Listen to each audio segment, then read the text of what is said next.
اور ناظرین بل آخر محسن نقوی صاحب KPK پہنچ گئے اور علی امین گنڈا پور صاحب کے ساتھ بیٹھ بھی گئے۔ معاملات انتہائی سنگین اور سنجیدہ نوعیت کے ہیں۔ پاکستان میں یہ جو 2-4 دنوں میں تبدیلیاں رونما ہوئیں اس نے مجبور کر دیا ہے حکومت وقت کو کہ وہ عمران خان اور پاکستان تحریک انصاف کے ساتھ بالآخر بیٹھ کے اپنے معاملات طے کرے۔ چائنا کے وزیر اعظم پاکستان آ رہے ہیں، روس کا ایک وفد پاکستان میں پہنچ چکا ہے، سعودی عرب کا وفد بھی پاکستان میں پہنچ چکا ہے، روس کے وزیر اعظم بھی پاکستان آ رہے ہیں۔ عمران خان کی رہائی میں یہ سارے دورے کتنے معاون ثابت ہو سکتے ہیں، اس پہ ہم بات کرنے جا رہے ہیں آج کے پروگرام میں۔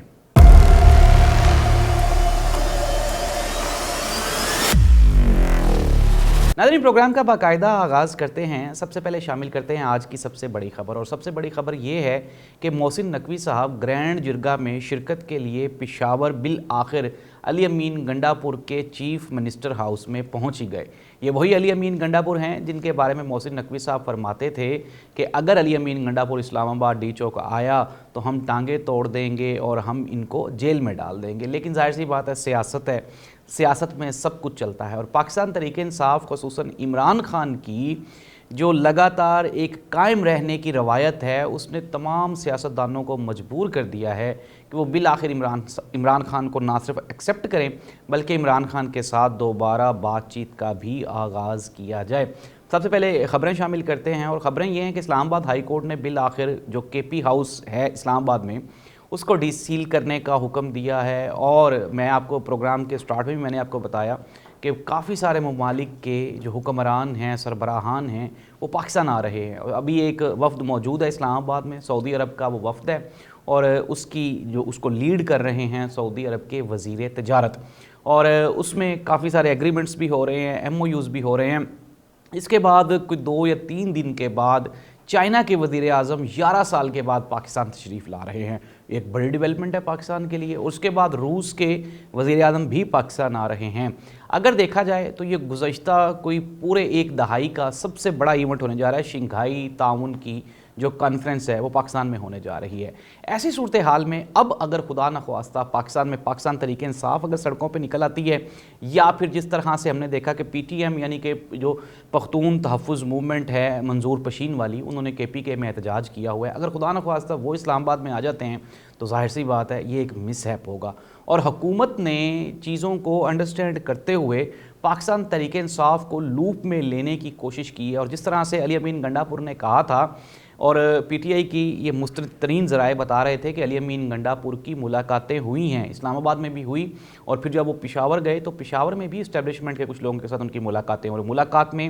بات چیت کو مزید آگے بڑھانے پر ہی اتفاق ہوا تھا، اور اس کا رزلٹ آج آپ کے سامنے ہے کہ KPK میں محسن نقوی صاحب بھی بیٹھے ہیں۔ گورنر پیپلز پارٹی جو کہ علی امین گنڈا پور کو وزیر اعلیٰ ہی نہیں مانتا تھا، وہ بھی علی امین گنڈا پور کے ساتھ بیٹھا ہوا ہے۔ اور ناظرین مسئلہ ہے منظور پشین کی جو PTM ہے۔ میں تھوڑا سا آپ کو بتا دوں کہ گرینڈ جرگہ الائنس یہ ایک ان کی طرف سے ڈیمانڈ کی گئی، PTM کی طرف سے ان کا یہ ماننا تھا یا ان کی یہ ڈیمانڈ تھی کہ جی ہم اپنے جو ہمارے ناردرن ایریاز ہیں ان کے فیصلوں کے لیے ہم عدالتوں کو نہیں مانیں گے، اور ہم اپنا ہی ایک جرگہ کریں گے۔ ناظرین KPK میں آلریڈی یہ جرگہ ہوتا رہا ہے، اور جو علاقائی مسائل ہوتے ہیں ان کے حل کے لیے جرگہ ایک مؤثر آپ کہہ لیں کہ لوکل عدالت کا کام کرتا ہے۔ لیکن جب آپ بڑے لیول پہ جائیں اور پھر اس طرح سے آپ ڈیمانڈ کریں کہ ایک ریاست میں آپ اپنی ہی ایک ریاست قائم کریں گے، تو یہ ملک اور قوم کے لیے اور اسٹیٹ کے لیے انتہائی خطرناک ہے، اور اسٹیٹ کو بھی اس چیز کا اندازہ ہو گیا، اور انہوں نے کہا کہ بالآخر ہمیں پاکستان تحریک انصاف کو اعتماد میں لینے کی ضرورت ہے، اور وہ اعتماد آج نظر بھی آ رہا ہے کہ محسن نقوی صاحب اور گورنر KPK اور علی امین گنڈا پور یہ انہوں نے آج صوبائی اسمبلی KPK میں وہاں پہ گرینڈ جرگہ الائنس بلایا ہوا ہے، اور وہاں پہ KPK کے جتنے بھی لوگ ہیں انکلوڈنگ وہ لوگ بھی جو وہاں پہ احتجاج کر رہے تھے ان کے لیڈران کو بھی مدعو کیا گیا ہے کہ آپ آ کے بیٹھ کے بات چیت کے ذریعے تمام مسائل کو حل کریں۔ اور ناظرین یہ بہترین حل ہوتا ہے جب آپ بات چیت کے ذریعے مسائل کو حل کرتے ہیں۔ اب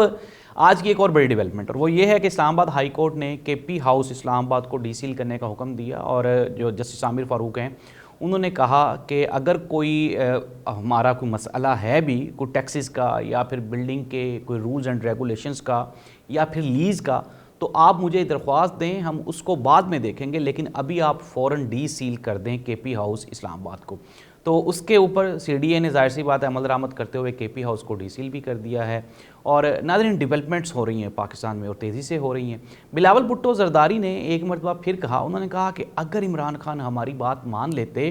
تو آج عمران خان دوسری مرتبہ وزیر اعظم ہوتے۔ بلاول بھٹو زرداری کا کس طرف اشارہ تھا؟ ظاہر سی بات ہے، یہ میں نے بھی آپ کو بتایا تھا کہ 2024 کے جب الیکشنز ہوئے تو پاکستان تحریک انصاف، ظاہر سی بات ہے پاکستان تحریک انصاف کی جتنی میجورٹی تھی اس میں سے مور دین 50 سیٹس وہ پاکستان مسلم لیگ نون کو دے دی گئیں، اور پاکستان تحریک انصاف کی وہ جو ون سائیڈڈ وکٹری تھی اس کو روکنے کی کوشش کی گئی۔ اب دو ہی چانسز تھے، ظاہر سی بات ہے کہ عمران خان یا تو پاکستان پیپلز پارٹی کے ساتھ ہاتھ ملاتے اور وزیر اعظم بن جاتے، یا پھر عمران خان جیل میں ہی رہتے اور اپنی سٹرگل کو کنٹینیو رکھتے۔ عمران خان نے دوسری آپشن کو ترجیح دی اور وہ جیل میں ہی رہے۔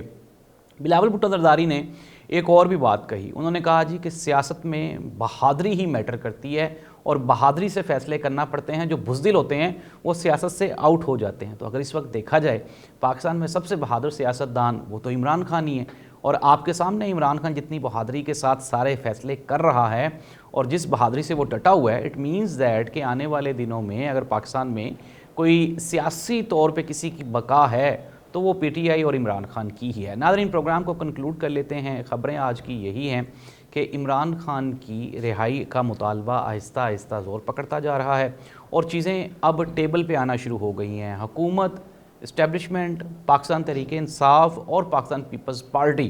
یہ چار وہ گروپس ہیں جو ایک دوسرے کے ساتھ رسہ کشی کر رہے ہیں مستقبل کے اقتدار کے لیے، اور آپ دیکھیں گے کہ ہماری دی ہوئی جتنی خبریں ہیں وہ ساری کی ساری ایک مرتبہ پھر سچ ثابت ہوں گی۔ انڈاؤٹڈلی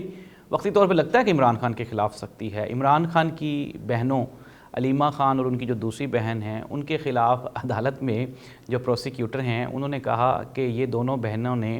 بارودی مواد لوگوں کو مہیا کرنا تھا اور پھر اس بارودی مواد کے ذریعے نیشنل اسمبلی پہ حملہ کیا جانا تھا۔ آپ بھی حیران ہوں گے کہ میں ہنس رہا ہوں، یہ بات ہی ہنسنے والی ہے اور جج صاحب بھی ہنسیں گے اس پہ، کیونکہ پاکستان تحریک انصاف کے جتنے بھی کارکنان، عہدیداران اسلام آباد کے احتجاج کے نتیجے میں گرفتار ہوئے، ان سب کو ججز نے عدم ثبوتوں کی بنیاد پہ نہ صرف ان کی ضمانتیں لیں بلکہ ان کے خلاف جو مقدمے تھے وہ بھی کینسل کر دیے اور خارج کر دیے۔ اب ظاہر سی بات ہے ناظرین، پروگرام کا اختتام اس بات کے ساتھ کہ عمران خان کی ڈٹرمینیشن نے عمران خان کو پاکستان کی سیاست میں کھڑا رہنے اور آئندہ کے لیے راستہ بنانے کے قابل بنایا ہے، اور یہ عمران خان کے خلاف جتنے حربے استعمال ہو سکتے تھے وہ ہو چکے، لیکن عمران خان ختم نہیں ہوا۔ اس دعا کے ساتھ کہ اللہ اس ملک کا حامی و ناصر ہو۔ اللہ حافظ۔